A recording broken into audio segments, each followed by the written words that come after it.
The morning alarm rang loud across Kepler Station Military Academy. Hannah opened her eyes and sat up in her small bed. Around her, other cadets were getting ready for another day of training. But Hannah was different from the others. She was human. Most cadets at the academy were much bigger than her. The Corvani stood 8 feet tall, with thick skin like armor. The Threx had sharp claws and could move very fast. The Equari could breathe underwater and had strong muscles. Next to them, Hannah looked small and weak. She put on her gray training uniform and walked to the cafeteria. Other cadets stared at her as she passed. Some whispered to their friends. Hannah pretended not to notice, but she heard every word. "Why do they let humans here?" said Toffen, a young Corvani with red skin.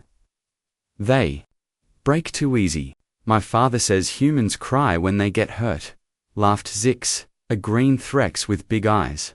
"How can they fight in real wars?" Hannah got her food and sat alone at a small table. She ate quietly while reading reports on her tablet.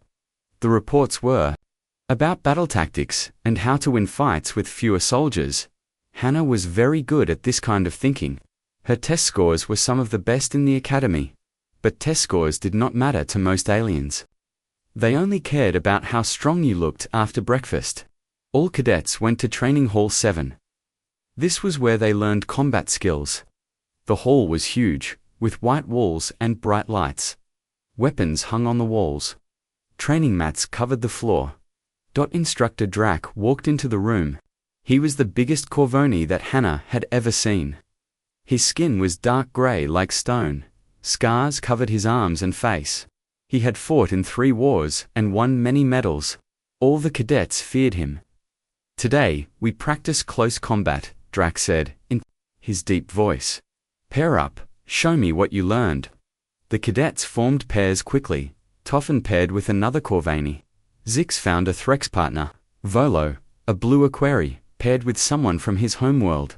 Soon, only Hannah was left without a partner. Drac looked at her with cold eyes. "Nobody wants to train with the human," he said. "I wonder why." Some cadets laughed. Hannah's face turned red, but she said nothing. "Very well," Drac continued. "I will show you all why humans do not belong here." He pointed at Toffen. "You fight the human." Toffen smiled and walked to the center of the training mat. He was twice as tall as Hannah and 3 times as heavy. His arms were thick like tree branches. "Go easy on her, nephew," Drac called out. "We do not want to break our little human on the first day." More laughter filled the room. Hannah stepped onto the mat. She looked very small next to Toffen. The fight started quickly. Toffen moved slow, like he was playing with a child. He grabbed for Hannah with his big hands. She moved away from him easily. He grabbed again. She moved again. "Stop dancing around," Drac shouted. "Fight like a warrior." Toffen got angry. He rushed at Hannah with more speed. This time, she could not move away fast enough. His hand caught her shoulder and pushed her down. She hit the mat hard. "Get up," Drac ordered. Again Hannah stood up. Her shoulder hurt, but she did not show it. Toffen attacked again. This time, he was not playing. His fist came down like a hammer. Hannah rolled away just in time. The other cadets watched with interest now. They wanted to see if the human would quit. For 10 minutes, Hannah dodged and rolled and moved. She was faster than Toffen, but she could not hurt him. His skin was too thick. When she hit him, it was like hitting a wall. Finally, Toffen caught her. Armand threw her across the mat. She landed hard and did not get up right away. "Enough," Drac said. "This is what happens when weak species try to play soldier." He walked over to Hannah. "Your people should stay on their farms and in their offices. War is for real warriors." Hannah stood up slowly. Her uniform was dirty and torn. Blood came from a cut on her lip, but her eyes were still strong. "Sir," she said in a quiet voice. "May I suggest something?" Drac laughed. "The broken human wants to give advice. This should be funny." "The training method has problems," Hannah said. "In real war, we do not fight fair fights like this. We use tactics. We use the environment. We work as teams. Tactics." Drax's voice got louder. What can you know about tactics?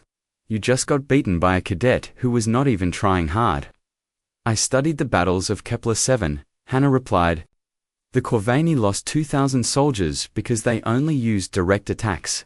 If they had used cover and moved in small groups, they could have won with half the losses. The room got very quiet. Everyone knew about Kepler-7. It was Drax's biggest defeat. Drax's face turned dark red. His hands made fists. You dare to question my command decisions? I am not questioning them, sir. I am saying there might be better ways too. The slap came fast and hard. Drax's huge hand hit Hannah's face like a stone. The sound echoed through the training hall. Hannah flew backward and hit the wall. She slid down and sat on the floor. Blood ran from her nose. Her left cheek was already turning purple. But she did not cry. She did not scream. All the cadets stared in shock. Instructors were not supposed to hit students like that. Even Toffen looked worried. Know your place, human, Drax said in a cold voice. Soft-skinned weaklings do not give advice to warriors. They follow orders and try not to die too quickly. Hannah wiped the blood from her face. She looked up at Drax with eyes that seemed different now. Something had changed in them. Something that made even the big Corvani take a small step back. She stood up very slowly. Her movements were calm and smooth. She did not look angry or scared. She looked like she was thinking very carefully about something important. The training hall was completely silent. Everyone watched the small human girl as she faced the giant instructor who had just hit her. What happened next would change everything. At the academy, what happened next would change how every alien in the galaxy thought about humans. But first, Hannah checked her chronometer. 40 seconds. That was all she would need. Hannah stood very still for 3 seconds. She looked at her chronometer. Then she looked back at Drax. Her face showed no emotion, no anger, no fear, nothing. The other cadets watched without moving. They had never seen an instructor hit a student so hard before. They waited to see if Hannah would cry or run away. She did neither. Instead, something changed in Hannah's eyes. It was like watching a switch turn on inside her head. The scared cadet from moments before was gone. In her place stood something else. Something that made Toffen step backward without knowing why. Instructor Drax, Hannah said in a calm voice. You have made an error, Drax laughed. What error? Teaching you your place. No, Hannah replied. You assumed I was helpless. Before anyone could understand what she meant, Hannah moved. She did not charge at Drax like Toffen had charged at her. She did not make fists or shout. Instead, she walked toward him slowly. Her steps were careful and quiet. Drax was not worried. The human girl was tiny compared to him. What could she possibly do? He found out in the next 5 seconds. Hannah suddenly dropped low and spun around Drax's left side. Her small fist hit the back of his knee. Not hard, but in exactly the right spot. Drax's leg buckled. His thick armor skin could not protect the nerve cluster she had targeted. As Drax started to fall forward, Hannah was already moving again. She grabbed his massive arm and used his own weight against him. This was something she had learned from studying human martial arts. Do not fight. Strength with strength. Use the enemy's power to destroy them. Drax crashed to the training mat face first. The sound was like a tree falling down. The whole floor shook, but Hannah was not finished. While Drax tried to get up, Hannah jumped onto his back. Her fingers found the spot where his thick neck met his skull. She pressed hard on 2 specific points. Drax's vision went blurry. What? How? He gasped. Hannah did not answer. She rolled off his back and moved to his head.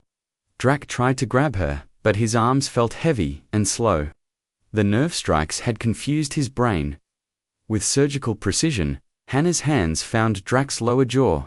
Her small fingers wrapped around the bone like she had done this 1,000 times before. Wait, Drax said. For the first time, fear was in his voice. Stop. I am your instructor. You cannot. The crack echoed through the training hall like a gunshot. Hannah had dislocated. Drax's jaw with one quick twist.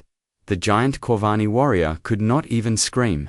Only a wet gurgling sound came from his throat. Hannah stood up and looked at her chronometer again. 37 seconds, she said to the room. Faster than I thought. Every cadet in the hall stared at her in complete shock. Zix's big eyes were wider than anyone had ever seen them. Volo's blue skin had turned pale white. Taven's mouth hung open. The most feared instructor in the academy was lying on the floor, unable to speak, defeated by a human girl who weighed less than his arm. But the most shocking thing was what Hannah did next. She knelt down beside Drac and began checking his injuries. Her hands moved over his body like a trained doctor. She felt his pulse. She looked at his eyes. She gently touched his broken jaw. The dislocation is clean, she said in the same calm voice. No permanent damage to the joint. The nerve strikes will wear off in about 10 minutes. He will be fine. She looked up at the other cadets. They were still frozen in place. Someone should call the medical team, Hannah said, and tell them to bring a jaw stabilizer. Toffen finally found his voice. You just. He could not finish the sentence. I defended myself, Hannah replied simply. Your uncle hit me first. Academy rules allow self-defense, but you're human, Zix squeaked. Humans are weak. Everyone knows this. Hannah tilted her head slightly. Who told you that? Everyone knows it, Volo said. You have no claws, no armor skin, no poison. No natural weapons at all. That is correct, Hannah agreed. We do not have natural weapons. She gestured toward the weapons hanging on the walls of the training hall. We make better ones. The cadets looked at the weapons, then back at Hannah, slowly. They began to understand something terrible. But, you did not use weapons, Toffen said. I did not need weapons, Hannah replied. I used knowledge. Your uncle's nervous system has weak points. Every species does. Humans study these weak points. We learn exactly where to hit, and how hard to hit. She knelt back down, and continued checking Drax's condition. On my home world, children learn to kill animals much bigger than themselves. We do this with traps and tools and teamwork. We are not the strongest species on Earth, but we are the only species on Earth that survived. Drac made a groaning sound. His eyes were starting to focus again. Why didn't you kill him? Toffen asked quietly. You could have, couldn't you? Hannah looked up at him. For a moment, her calm mask slipped. Behind it, Toffen saw something that made his blood run cold. It was the look of a predator deciding whether something was food or not. Yes, she said simply. There are 17 different ways I could have killed him in those 40 seconds. I chose not to. The medical team arrived, running. They had never seen Instructor Drac hurt before.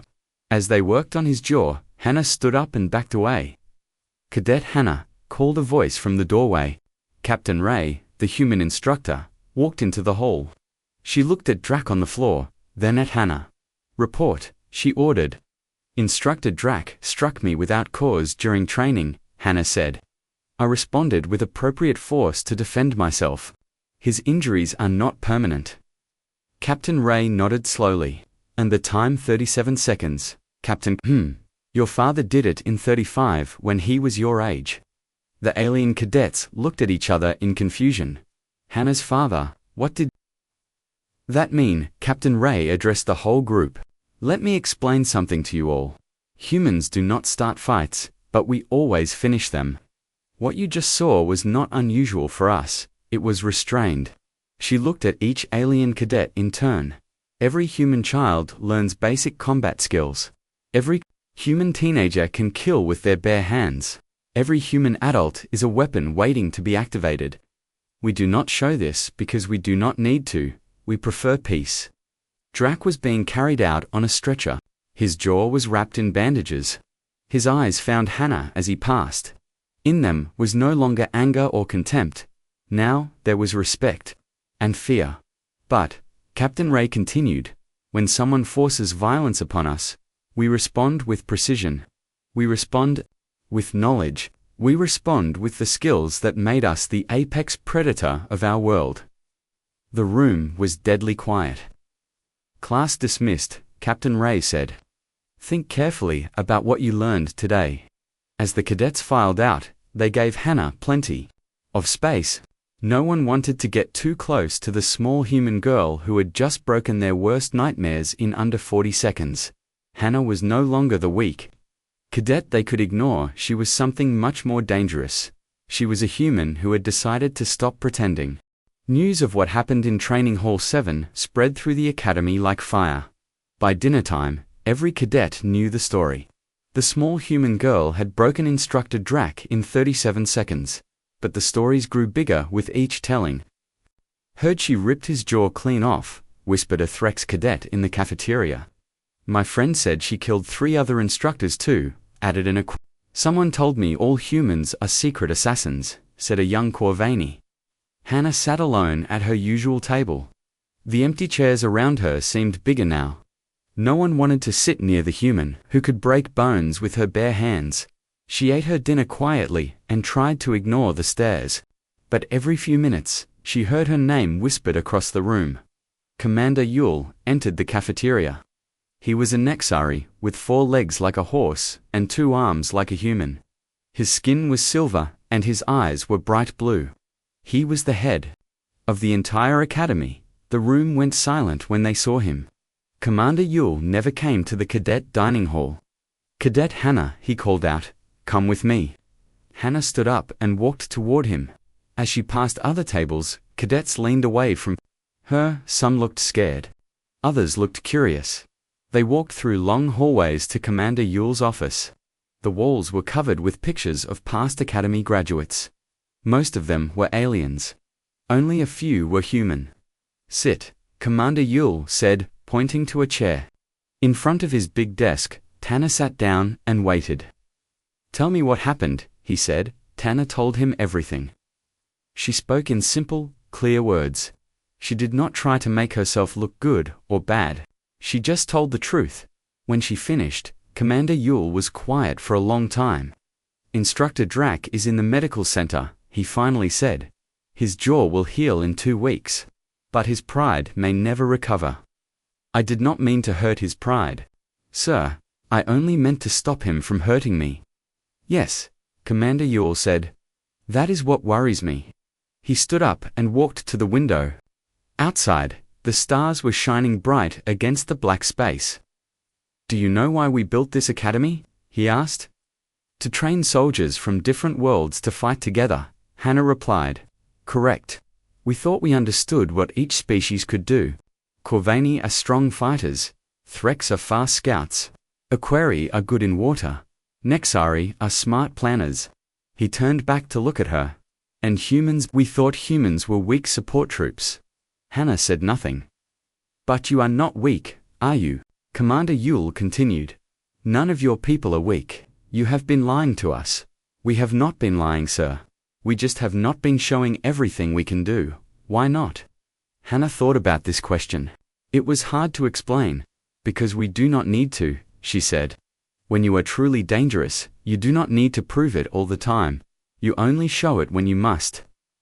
Commander Yule sat back down. He looked tired. How many other human cadets can do what you did today? All of them, sir. Maybe not in 37 seconds. But all of them could have stopped Instructor Drac and human civilians. Regular people who are not soldiers. Most of them, sir. Basic self-defense is taught to all human children. Commander Yule put his head in his hands. Sweet galaxies, he whispered. What have we done? Before Hannah could ask what he meant, the door opened. Captain Ray walked in, followed by another human Hannah had never seen before. This man was older, with grey hair and scars on his face. He wore the uniform of a high-ranking officer. Commander Yule, Captain Ray said. This is Colonel Ben from Earth Military Command. Colonel Ben looked at Hannah with sharp eyes. So you are the cadet who has everyone talking? Yes, sir, Hannah replied. Your father will be proud, he said with a small smile. Though he might ask why it took you so long. Commander Yule looked confused. Her father, General, Hana Qiwu, Colonel Bin said, hero of the Centauri campaign. He once killed 12 enemy soldiers with a broken piece of metal. Hana's face turned red. Colonel, please, that is not important now. It is very important, Commander Yule said. He was starting to understand something terrible. If the daughter of a famous general can do this, what about regular human soldiers? Colonel Bin and Captain Ray looked at each other. Commander, Colonel? Bin said slowly. I think we need to have a serious talk. For the next hour, Hana listened as the adults discussed things that scared her. Colonel Bin explained that every human soldier was trained to fight enemies much bigger and stronger than themselves. He told them about human weapons that could destroy entire cities. He described human tactics that had won impossible battles. But your people seem so peaceful, Commander Yule said. You grow food, you make art, you study science. We do all those things, Colonel Bin agreed. But we also remember that peace is something you must be strong enough to protect. How strong? Commander Yule asked. Captain Ray answered. Strong enough that no one wants to test us. There was a long silence. We made a mistake, Commander Yule said finally. We thought humans were the weakest members of the Alliance. We put you in support roles. We gave you the safest jobs. That was fine with us, Colonel Ben said. We prefer safe jobs. War is messy and expensive. But if there was a real war, ... double quotes, Commander Yule started to say. There will not be a real war, Captain Ray said firmly. Because everyone knows we could win it. Commander Yule looked at Hana. She was just a young cadet, barely 18 years old.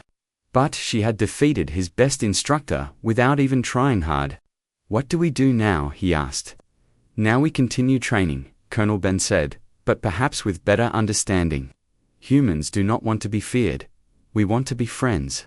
But friendship requires honesty. And the other cadets, they are afraid of Hana now. Captain Ray smiled.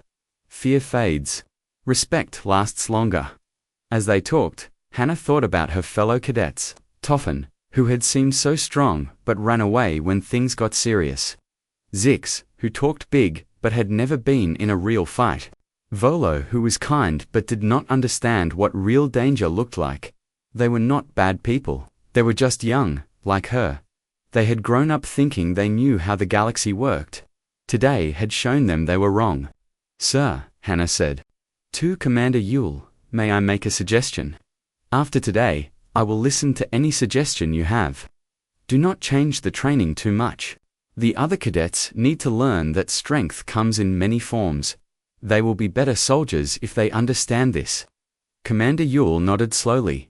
And what about you? The others will treat you differently now. Hana thought about eating dinner. Alone, about the empty chairs around her table, about the whispers that followed her through the halls. That is okay, she said. I did not come here to make friends. I came here to learn how to protect people. Even people who are afraid of you. Especially people who are afraid of me, Hana replied. Fear means they understand that I could hurt them, but choosing not to hurt them, that is how trust begins. Colonel Ben smiled. Definitely your father's daughter. As they left the office, Hana wondered what tomorrow would bring. The other cadets would look at her differently now. The instructors would be more careful around her. Everything had changed. But some things had not changed. She was still a cadet.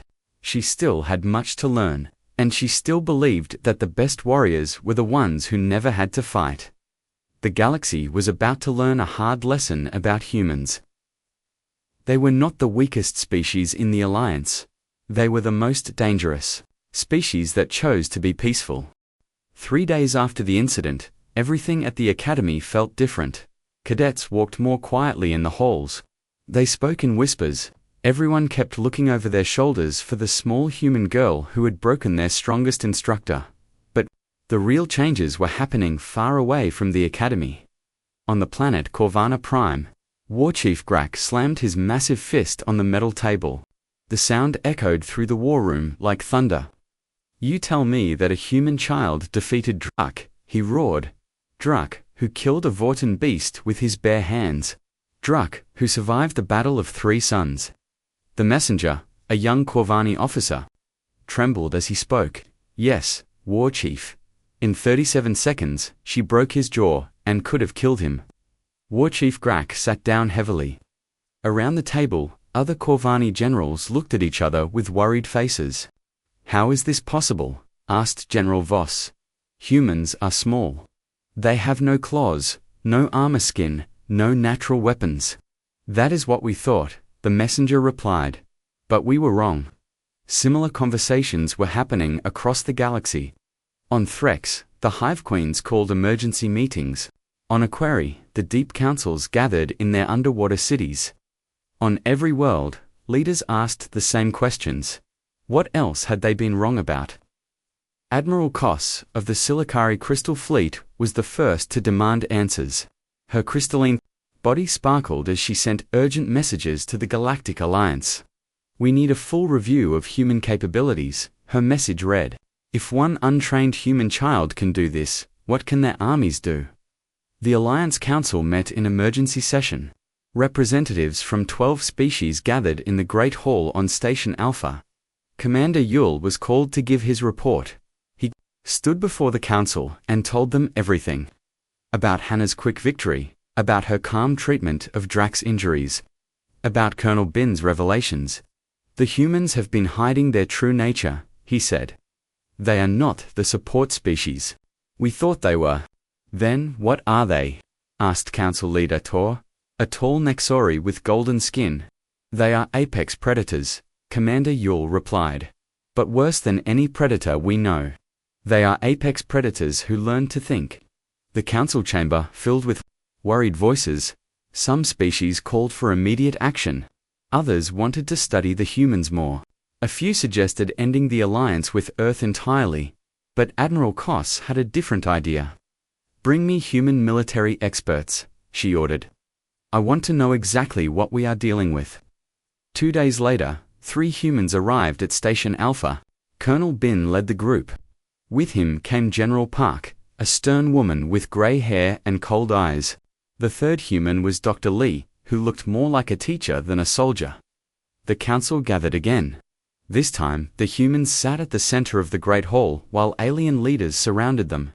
We want the truth, Admiral Koss said. How dangerous are your people really? General Park smiled, but it was not a happy smile. How much truth can you handle?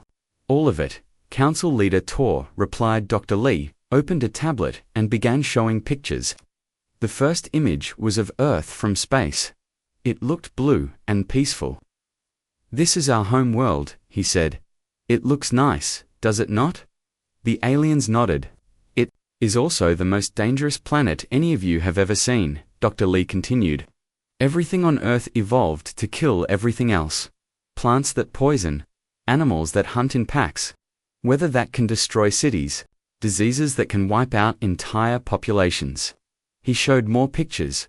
Massive storms, deadly animals, poisonous creatures. Humans survived all of this, General Park said. Not by being the strongest or the fastest.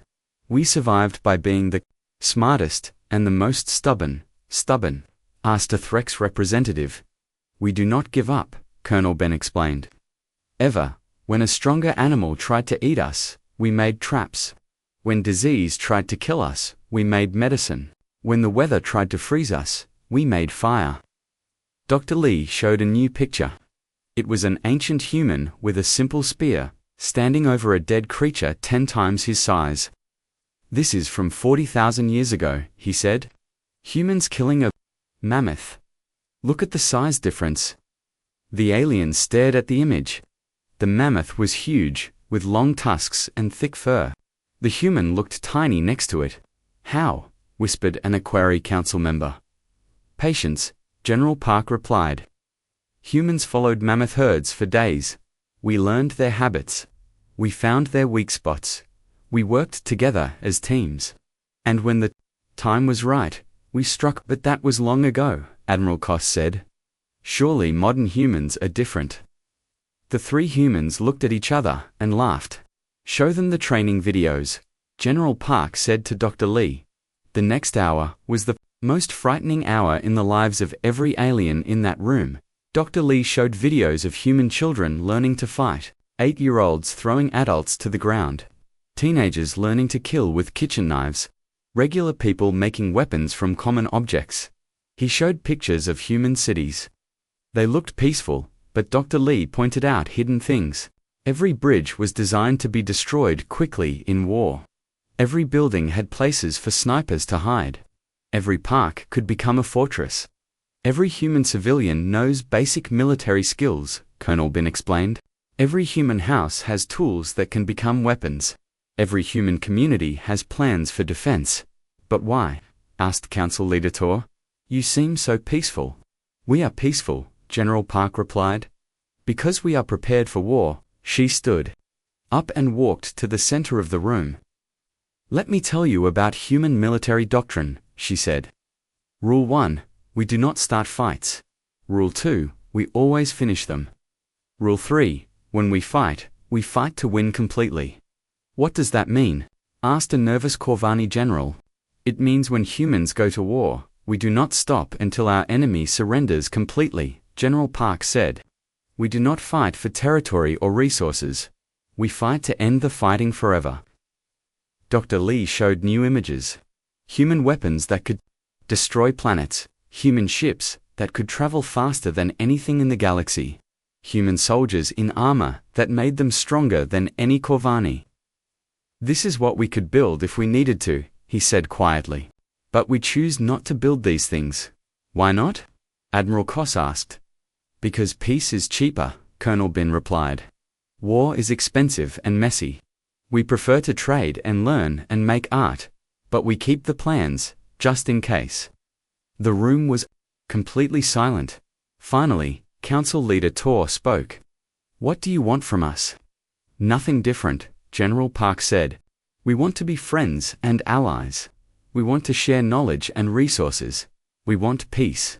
And if someone threatens that peace, General Park's eyes went cold. Then they will learn why humans are the only species that conquered their entire planet. As the humans left the station, the alien leaders sat in shocked silence. They had thought they were the dominant species in the galaxy. They had thought humans were weak junior partners. Now they knew the truth. Humans were not the weakest species in the Alliance. They were the only species that chose to be peaceful when they could choose to rule everything. 6 months had passed since the day Hannah broke Instructor Drax's jaw. The academy was different now. The alien cadets still whispered about humans, but the whispers had changed. Fear had slowly turned into respect. Curiosity had replaced contempt. Hannah walked through the halls on her way to morning training. Other cadets nodded to her as she passed. Some even smiled. The empty chairs around her at meals were fewer now, though a few aliens still kept their distance. Toffin caught up to her near the training hall. The young Corvani was bigger than ever, but he no longer looked at Hannah like she was weak. Good morning, Hannah, he said politely. Good morning, Toffin, she replied. They had become something like friends over the past months. It had taken time. Trust grew slowly when one person could kill the other in under 40 seconds. My uncle wants to speak with you after training today, Toffin said.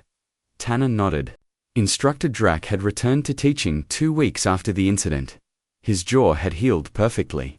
His attitude had changed more than his bones. They entered Training Hall 7 together. The same hall where everything had changed 6 months ago, but today felt different. Today felt normal. Instructor Drac stood at the front of the room. His jaw worked fine now, though he touched it sometimes when he thought no one was looking. When he saw Hannah enter, he nodded respectfully. Today, we practice team combat, he announced to the class. Real battle tactics. Mixed species squads. This was new.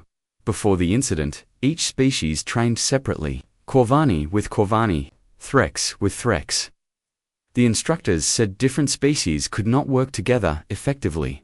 But things had changed. Hannah, Instructor Drac called you a lead Squad 7. Choose your team.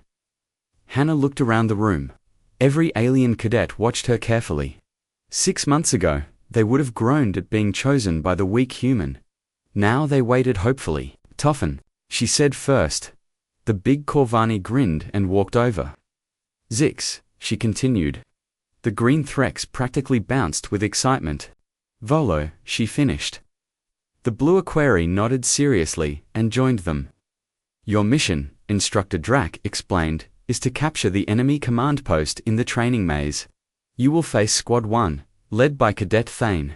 Squad 1 was all Corvani, bigger, stronger, and more experienced than Hannah's mixed team.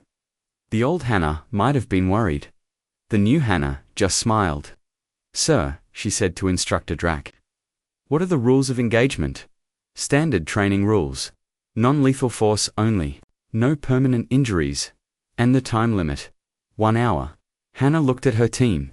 Toffen was strong, but sometimes rushed into fights. Zix was fast, but got nervous under pressure. Volo was smart, but preferred to avoid conflict. 6 months ago, this would have been an impossible team to lead.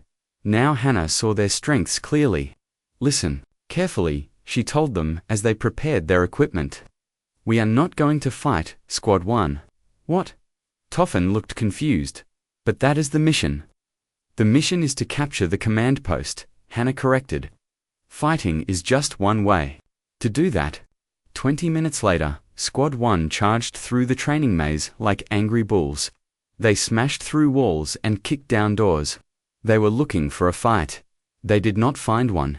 Hannah had led her team through maintenance tunnels that most cadets did not know existed. While Squad 1 searched the main corridors, Hannah's team moved quietly underneath them. Zix used her natural speed to scout ahead. Volo used his knowledge of the maze's water systems to find hidden routes. Toffen carried equipment and watched for trouble. And Hannah planned every step. They reached the command post without firing a single shot. Squad 1 was still searching the wrong part of the maze when Hannah's team claimed victory. Time announced. Instructor Drac over the communication system. Squad 7 wins. When Squad 1 finally reached the command post, they found Hannah sitting calmly in the commander's chair. Her team stood guard at the entrances, relaxed and smiling. "How?" demanded Cadet Thane, the Squad 1 leader. "We searched everywhere." "You searched where you expected us to be," Hannah replied. "Humans do not always do what others expect." After the exercise, the cadets gathered for debriefing. Instructor Drac stood before them with a strange expression on his face. 6 months ago, I believed strength was everything," he said slowly. "I thought the biggest, strongest warriors would always win." He looked directly at Hannah. "I was wrong. Today, a team led by the smallest cadet defeated a team of our strongest fighters. They did it without throwing a single punch." The Corvani cadets in Squad 1 looked embarrassed, but Instructor Drac was not finished. "This is the lesson humans have been trying to teach us. True strength is not about how hard you can hit, it is about how smart you can fight." He walked over to Hannah. "Cadet Hannah, you have taught me more than any instructor ever taught you. For that, I am grateful." Hannah stood up and faced her former enemy. "Instructor Drac, you taught me something important. You showed me that even strong people can learn to change." They looked at each other for a moment. Then, slowly, Instructor Drac extended his hand. Hannah shook it carefully. She was still strong enough to break his bones. He was still big enough to crush her. But now they both understood that strength was about choosing when to use your power. After class, Hannah walked to the observation deck. Through the big windows, she could see the stars of the galaxy stretching out forever. Somewhere out there, alien leaders were still learning about humans, still adjusting to the truth about what her people could do. Toffen found her there a few minutes later. "What are you thinking about?" he asked. "The future," Hannah replied. 6 months ago, everyone thought humans were weak. Now they know we are strong. I wonder what they will think 6 months from now. What do you think they will think?" Hannah smiled. "I think they will realize that strength and weakness are not the most important things. What is more important? Choosing to be good," she said simply. "Anyone can be strong. Anyone can be weak. But choosing to protect others, choosing to show mercy, choosing to build instead of destroy, That is what makes someone truly powerful. A message appeared on Hannah's communication device. It was from her father, Henedalana Q. Proud of you, it read. You handled everything perfectly. Your instructors say you will graduate at the top of your class. Hannah typed back, Thank you, Father. I am learning that the best victories are the ones where nobody has to lose. As the months passed, word spread throughout the galaxy. The human cadet who had broken instructor, Drac, in 37 seconds was the same cadet who now led mixed species teams to victory without violence. Other academies began adopting Kepler Station's new training methods. Human instructors were invited to teach alien cadets. Alien instructors came to Earth to learn human tactics, but more than tactics were being shared. Ideas about strength and mercy were spreading. Concepts about protecting the weak and choosing peace were taking root. The galaxy was learning a new lesson about humans. They were not just dangerous because they could kill quickly. They were remarkable because they chose not to kill when they could. Hannah graduated with highest honors. At the ceremony, she stood with her fellow cadets, Corvani, Threx, Aquari, and others. They looked different from her, but they no longer looked at her differently. Commander Yule gave the graduation speech. You were the first class to truly understand what the Galactic Alliance means, he said. You have learned that every species has something valuable to offer. Strength comes in many forms, and the greatest strength of all is knowing when not to use it. After the ceremony, Instructor Drac approached Hannah one last time. Where will you go now? He asked. Medical school, she replied. I want to be a field doctor. Drac looked surprised. After everything you have shown us about human combat skills, you choose to heal instead of fight. Hannah looked at her hands. The same hands that had broken his jaw could now perform surgery to save lives. Anyone can break things, she said. It takes real skill to fix them. As Hannah left Kepler Station for the last time, she carried with her a new understanding. The galaxy had learned about human strength. But more importantly, it had learned about human choice. Humans were not the weakest species in the Alliance. They were not the strongest either. They were the species that understood that true power came from knowing the difference between what you could do and what you should do. And in a galaxy full of warriors, that made them the most dangerous peacekeepers anyone had ever seen.